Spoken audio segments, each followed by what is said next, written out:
Calvin cycle. Calvin cycle के अगले video में हमने केल्विन साइकिल का पूरा पाथवे को समझा। आज हम केल्विन साइकिल के ऐसे कई सारे पॉइंट के बारे में डिस्कस करने वाले हैं जो हमने अगले वीडियो में नहीं देखा था।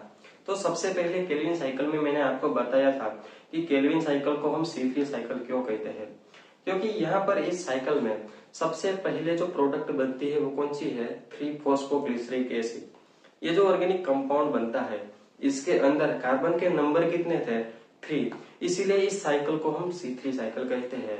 इसके अलावा मेल्विन केल्विन नाम के साइंटिस्ट ने इस साइकिल की डिस्कवरी की थी, इसीलिए इस साइकिल को हम केल्विन साइकिल भी कह सकते हैं। इसके अलावा PCR cycle, photosynthetic carbon reduction cycle भी कह सकते हैं, क्योंकि यहाँ पर जो 1,3-डाइफॉस्फोग्लिसरिक एसिड है इसका रिडक्शन होता है ग्लिसरॉल्डिहाइड 3-फॉस्फेट में। मतलब कि इस साइकिल में ऑर्गेनिक कंपाउंड का रिडक्शन भी शामिल है, इसीलिए आप यहाँ पर इस साइकिल को PCR साइकिल भी कह सकते हैं। इसके अलावा यहाँ पर केल्विन साइकिल को कार्बन फिक्सिंग साइकिल भी कह सकते हैं, क्योंकि यहाँ पर एनवायरमेंट में जो कार्बन डाइऑक्साइड था वो ग्लूकोज के रूप में फिक्स होता है। मतलब कि कार्बन डाइऑक्साइड के रूप में जो कार्बन था वो ग्लूकोज के रूप में फिक्स होता है। इस प्रोसेस को हम कहते हैं फिक्सेशन, इसीलिए इस साइकिल को हम कार्बन फिक्सिंग साइकिल भी कह सकते हैं। और केल्विन साइकिल में हमने टोटल 3 स्टेजेस के बारे में डिस्कस किया था। सबसे पहला था कार्बोक्साइलेशन। तो हम इसे कार्बोक्साइलेशन क्यों कहते हैं, क्योंकि यहाँ पर RuBP के साथ कार्बन डाइऑक्साइड है वो बाइंड होता था। सेकंड स्टेज जिसका नाम था रिडक्शन स्टेज। रिडक्शन स्टेज क्यों कहते हैं, क्योंकि यहाँ पर 1,3-डाइफॉस्फोग्लिसरिक एसिड का रिडक्शन होता है ग्लिसरॉल्डिहाइड 3-फॉस्फेट में। यहाँ पर सेकंड स्टेज है रिडक्शन स्टेज, जिसे हम ग्लाइकोलाइटिक रिवर्सल स्टेज भी कह सकते हैं, क्योंकि यहाँ पर जो प्रोसेस होती है सेकंड स्टेज में वो ग्लूकोज की जो प्रोसेस है, ग्लूकोज मतलब कि ग्लूकोज में से ATP बनाने की जो प्रोसेस है जिसे हम कहते हैं ग्लाइकोलाइसिस। तो ग्लाइकोलाइसिस की जो प्रोसेस है उससे उल्टी प्रोसेस होती है। मतलब कि ग्लाइकोलाइसिस में क्या होता है, ग्लाइकोलाइसिस में ग्लूकोज में से बनता है फ्रुक्टोज 6-फॉस्फेट। फ्रुक्टोज 6-फॉस्फेट में से फ्रुक्टोज 1,6-फॉस्फेट बनता है। फ्रुक्टोज 1,6-फॉस्फेट में से ग्लिसरॉल्डिहाइड 3-फॉस्फेट बनता है। और यहाँ पर केल्विन साइकिल में क्या होता है, ग्लिसरॉल्डिहाइड 3-फॉस्फेट में से फ्रुक्टोज 1,6-फॉस्फेट बनता है। फ्रुक्टोज 1,6-फॉस्फेट में से फ्रुक्टोज 6-फॉस्फेट बनता है।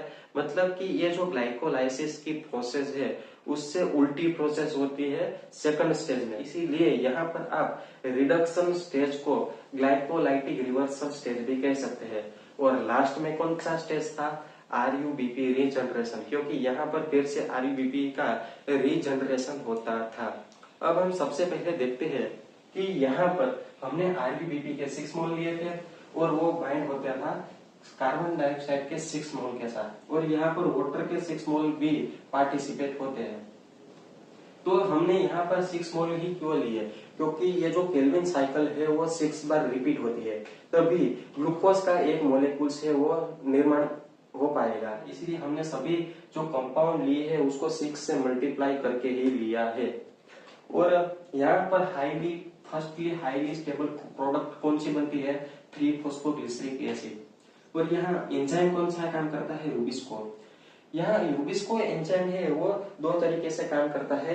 जब एनवायरमेंट में कार्बन डाइऑक्साइड की मात्रा ज्यादा होती है कंपेयर टू ऑक्सीजन, तभी वो कार्बोक्साइलेज की तरह काम करेगा।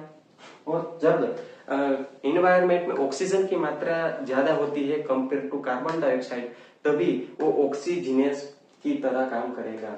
तो यहाँ पर इस कंडीशन में केल्विन साइकिल में रूबिस्को एंजाइम है वो कार्बोक्साइलेज की तरह काम करता है, क्योंकि यहाँ पर वो कार्बन डाइऑक्साइड को RuBP के साथ बाइंड करवाता है। तो यहाँ इस कंडीशन में रूबिस्को एंजाइम है इसको हम कार्बोक्सी डिसम्यूटेज एंजाइम भी कह सकते हैं। और जब भी एनवायरमेंट में ऑक्सीजन की मात्रा ज्यादा हो जाएगी कंपेयर टू कार्बन डाइऑक्साइड, तभी ये केल्विन साइकिल नहीं होगी, तभी होगी C2 साइकिल, जिसे हम फोटो रेस्पिरेशन कहते हैं। अब यहाँ पर 12 मोल DPGA मतलब 1,3-डाइफॉस्फोग्लिसरॉल्डिहाइड, जिसे हम 1,3-डाइफॉस्फोग्लिसरिक एसिड भी कह सकते हैं, वो कन्वर्ट होता है 12 मोल PgAl में, मतलब ग्लिसरॉल्डिहाइड 3-फॉस्फेट में। यहाँ क्या होता है, 12 NADPH2 कन्वर्ट होते हैं 12 NADP+ में, और बाई प्रोडक्ट के रूप में हमें 12H3PO+ मिलता है।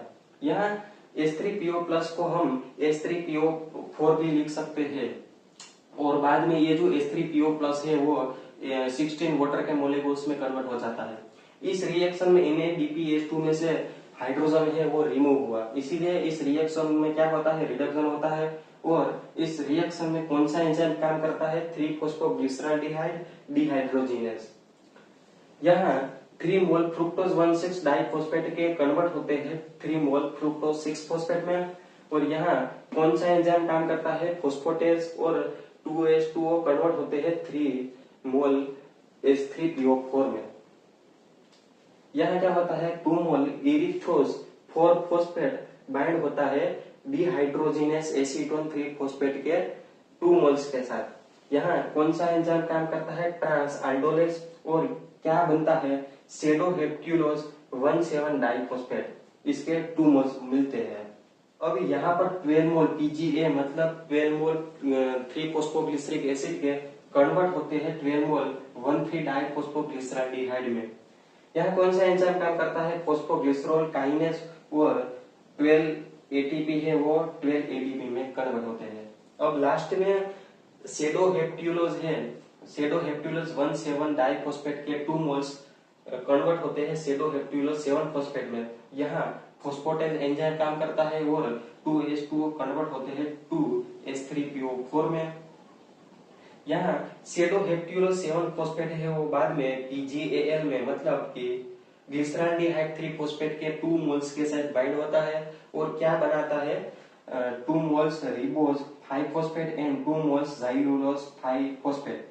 यहाँ हमने जाइलुलोज 5 फॉस्फेट के 4 मोल्स लिखे क्योंकि यहाँ पर जो फ्रुक्टोज 6 फॉस्फेट है वो जब PGAL में मतलब कि फ्रुक्टोज 6 फॉस्फेट ग्लिसराल्डिहाइड 3 फॉस्फेट के साथ बाइंड होता है तभी इरिथ्रोज 4 फॉस्फेट और जाइलुलोज 5 फॉस्फेट के 2 मोल्स बनते हैं।